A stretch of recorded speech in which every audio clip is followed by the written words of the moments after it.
Now, we got a lot to talk about today, and I don't have to make anything up. That's the Epstein list right there that we're going to dig into. All right, who's ready to kiss February goodbye? After today, it's 2 down and 10 to go in 2025. It's also our favorite day of the week. It's finally Friday. From Hollywood, it's the world-famous Mojo Elliott with another action-packed adventure of the Rat's Ass Podcast. Thanks for being here. Now, if you're not a member of Rat Nation yet, go check it out at ratsasspodcast.com. I'm just twisting your arm a little bit here, giving you a little kick in the butt. Membership does have its rewards when you're one of the few and the loud. Check it out at ratsasspodcast.com. End of commercial. All right, I'm still shocked about the death of Gene Hackman. 95 years old, and that's how you lose your life. It's tragic. He and his wife Betsy and their family pet, German Shepherd, beautiful dog, all lost their lives. And right now we've got so much sensationalism, so much embellishment, because news media wants you tuning in, watching the story. They want the clicks and views on the internet. They want you to keep coming back because that's how they make their money. So now it's going to be sensationalized. It's going to be embellished. Things just don't happen that fast, folks. It just doesn't. The sad part is that we've got 2 dead human beings and a dead family pet. That's what we know. I pay attention to the facts. And what the police department have said right now, they don't, last night I think they said they don't suspect any foul play. Medical professionals initially said carbon monoxide poisoning. We don't know. It's going to take a little bit of time. So we got to be patient. So I really don't care about all the sensationalism and all the embellishing that the news media is doing right now. We have just a bunch of tabloid journalists out there today. Just deal with the facts. Pay attention to what the police department says. That's really all you need to do. And things just don't move that fast. We're going to have to wait for the autopsy, and we'll eventually get there. But I'd like to just focus on Gene Hackman's career. Okay, everything I read about Gene, they always bring up The French Connection and Superman. I've never seen these movies. I do want to see The French Connection now that I've read about it because it was directed by William Friedkin, who I really enjoyed when he directed The Exorcist and To Live and Die in L.A., another great film. Plus, he plays the character of Popeye Doyle. How do you get a Popeye when he has both eyes? I'm curious. But everybody talks about The French Connection connected with Gene Hackman and Superman. You know, I loved him in Hoosiers, The Firm, The Quick and the Dead, with Sharon Stone and Leonardo DiCaprio, and The Unforgiven. Great movies, especially Hoosiers. Now, here's the freaky part. Okay, Hoosiers was released 38 years ago, February 27th, 1987, and Gene died on the 26th of February, right close to the anniversary date of Hoosiers. Okay, did you just get chills like I just did? Yeah, our life happens that way sometimes. So let's wait for the facts to come out. Maybe watch some Gene Hackman movies this weekend. May they all rest in peace. All right, the great economic blackout is supposedly happening today. Are you participating? Now, I really don't give a rat's ass about boycotts and protests because they really solve nothing. It's just a bunch of people rising up because they have nothing better to do. Like, so what? You don't want to go out and buy eggs today, for example? You're going to go out and buy them anyway Saturday, and whatever you don't buy today, if you probably need it, you're going to go buy it at some point. Companies know this, so they don't care.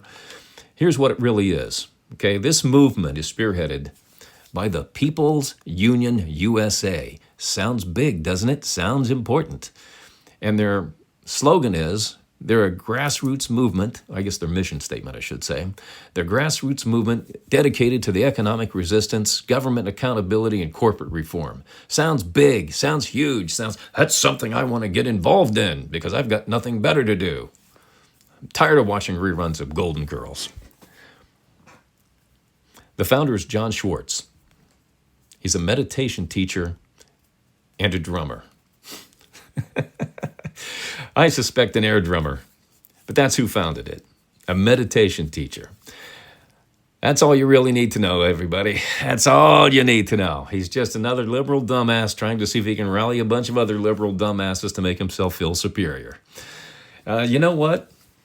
I think the non-boycotters should go out today and just buy up all the eggs so they have none left tomorrow when they go out. After they feel good about themselves, yeah, did the boycott yesterday, now I'm going to go get some eggs, and they can't find any. All right, yesterday was supposed to be E-Day with the Epstein files. We got a list. But apparently, the FBI is still playing games. They didn't release all the files from New York. And Pam Bondi, our Attorney General, said, "I want them today, or there's going to be hell to pay." So Kash Patel got on the phone and said, "Hey, if we don't have all of this information now, you guys might not have a job." So I guess you'll have them today, and maybe we'll get a redacted report. So what I'm saying is we're been waiting for this report, and it's going to be underwhelming because they're only going to let us see still what they want us to see. That's why you see everything that's redacted. But here's a list of names, and you're not going to hear any names on this list that you didn't know existed already. Bill Clinton, Donald Trump, Kevin Spacey, Naomi Campbell, Prince William, Maria Shriver, Larry Summers, who I believe is the owner of the Jacksonville Jaguars, and a couple of guys, if you watch CNBC or Fox Business, Alan Dershowitz, Alan Greenberg. And there's a lot of people I have no idea who they are on this list. But that's it. That's what we have right now. I think there's a longer list of names that they'll release with the other reports, but we're going to have to wait just a little bit longer. But that's what you got right now. A little underwhelming, wasn't it? All right, let's play some head trauma. This round is called the screen test. I'm going to give you a line or two from a movie, and all you have to do is tell me what the film's name is. What's the name of the film? All right, here's the line. Listen close. "Oh, no, I can't eat 15 gallons of yogurt." "Oh, it's not going in that end, Mr. Lightbody." "Oh, no, I can't eat 15 gallons of yogurt." "Oh, it's not going in that end, Mr. Lightbody." I'll have the answer coming up on the podcast, and I'll post it on the Rat's Ass Podcast Facebook page later after the cast at ratsasspodcast.com. That's how you can connect. All right, are you ready for some loose behavior? Here's what's happening on the Rat's Ass Podcast X feed. It's finally Friday, and this is a good one. This is a good one right here. Bama Mama posted this question. What is the worst lie you've ever told and kept it a secret? What is the worst lie you've ever told and kept it a secret? Black Kitty said, Black Kitty. Brrr, Black Kitty. Sounds intriguing, doesn't it? Black Kitty. I told my ex-husband I needed $2,500 for a root canal and used the money to go to Vegas with my girlfriends. What'd he do? "Let me open your mouth. Let me see that root canal." Maybe that's why she has an ex-husband now. But I wonder if Black Kitty got her kitty petted in Vegas, too. Mindy West said, "When I was first married, I made extra money as a phone sex worker, and I've never told my husband about it." Well, if he follows you on X, he knows now, Mindy. Cal Barnes said, "I had sex with my boss's daughter, and if he ever fires me, I'll have to confess my sins." Ooh, that's an ace in the deck. Now, see, this is why I bring this stuff up, folks. I want you to see that people can just be downright despicable at times. All right, let's get into today's Celebrity Cheese. The Academy Awards are happening on Sunday. The Oscars.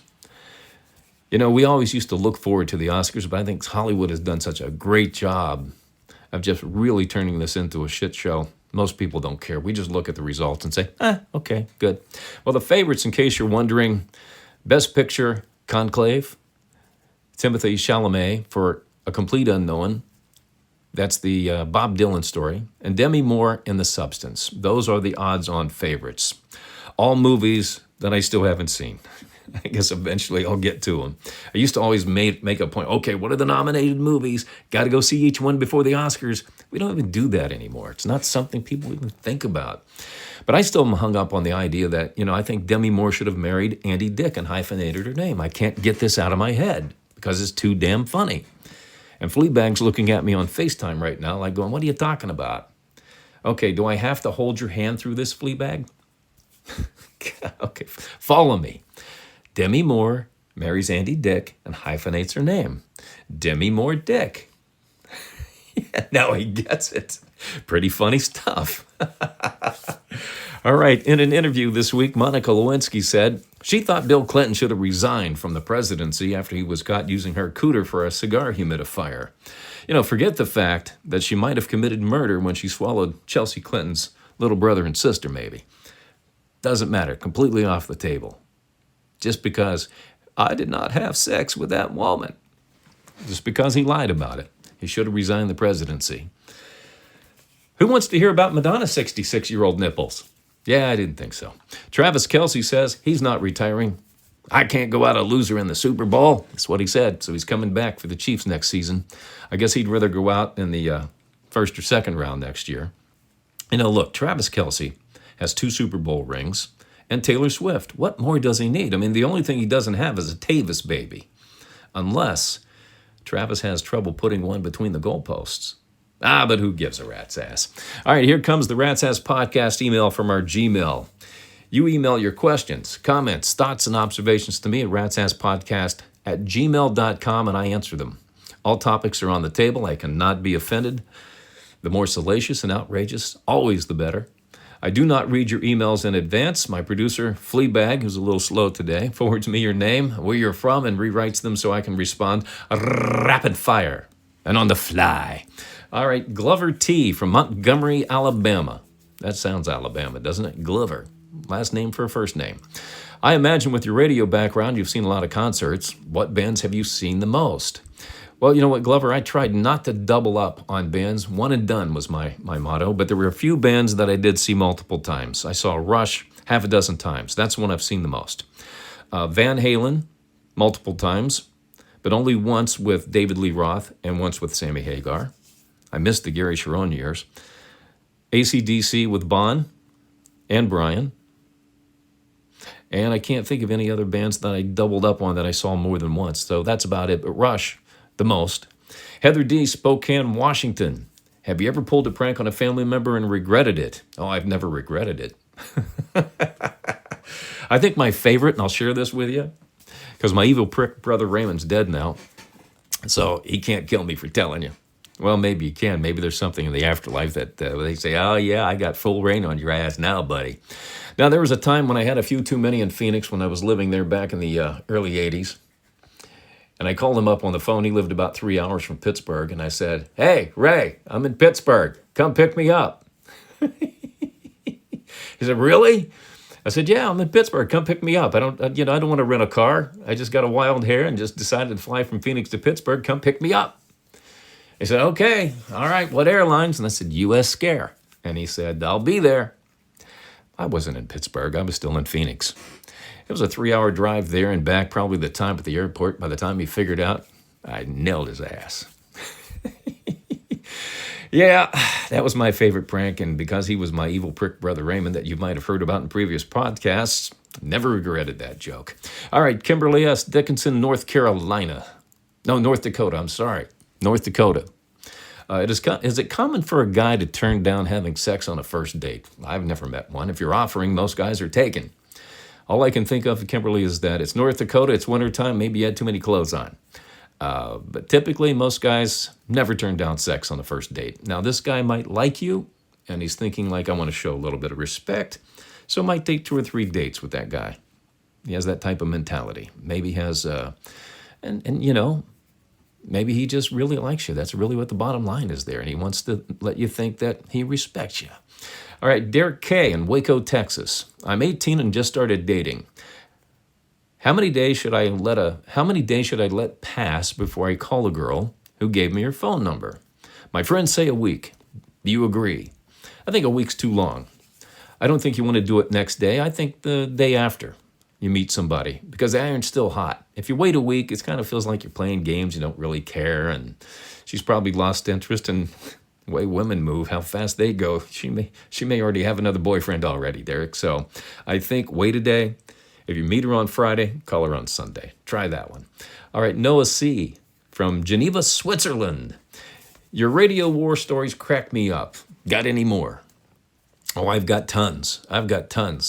So I guess you want me to tell you one. All right. Let's see. I got to go through my mental Rolodex here to see what I've told you so far. I don't want to repeat them. Here's one I know I've never told you before.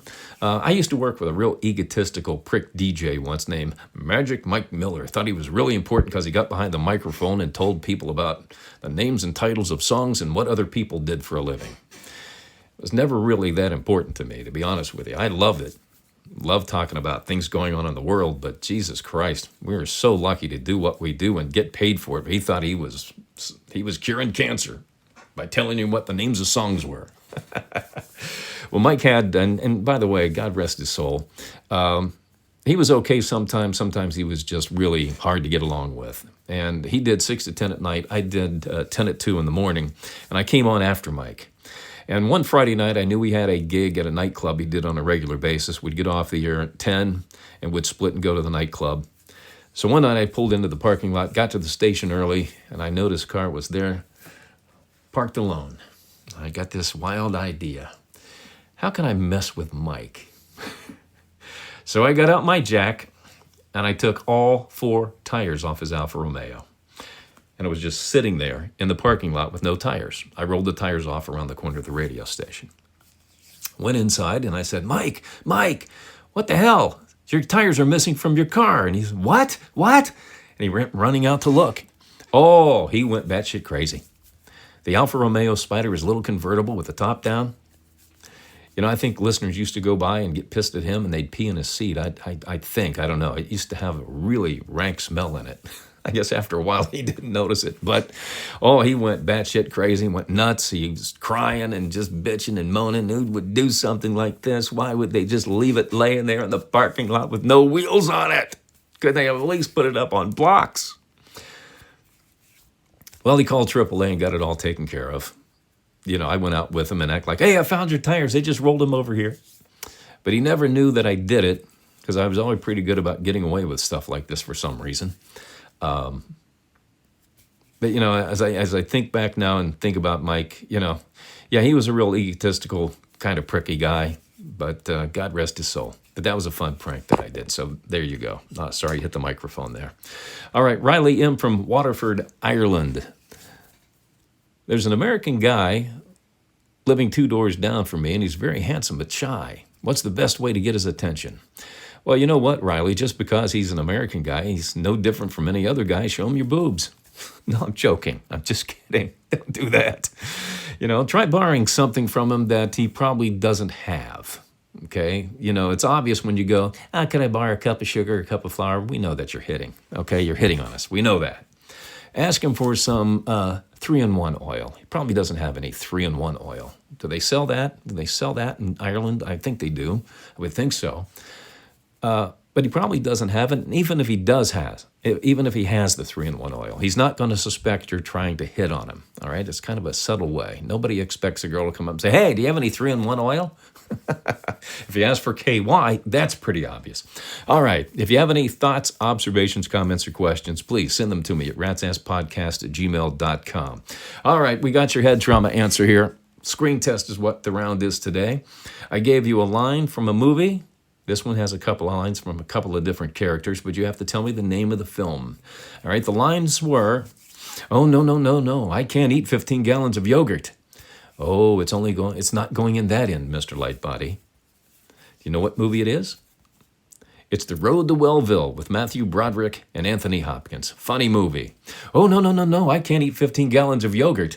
Oh, it's not going in that end, Mr. Lightbody. All right, how'd you do? Did you get it right or did you miss it? If you missed it, go see a doctor about your head trauma. All right, I've got to go store to store and buy eggs today, but I do have one more thing for you. Did you know both Hitler and Napoleon only had 1 testicle? Now, the only reason I bring this up is so I can brag about having 3. All right, how about a few rounds of shout-outs to new members of Rat Nation? I want to welcome Eric Paul from Oregon, Marla Hallister from Nevada, and Jeff Solomon from Missouri.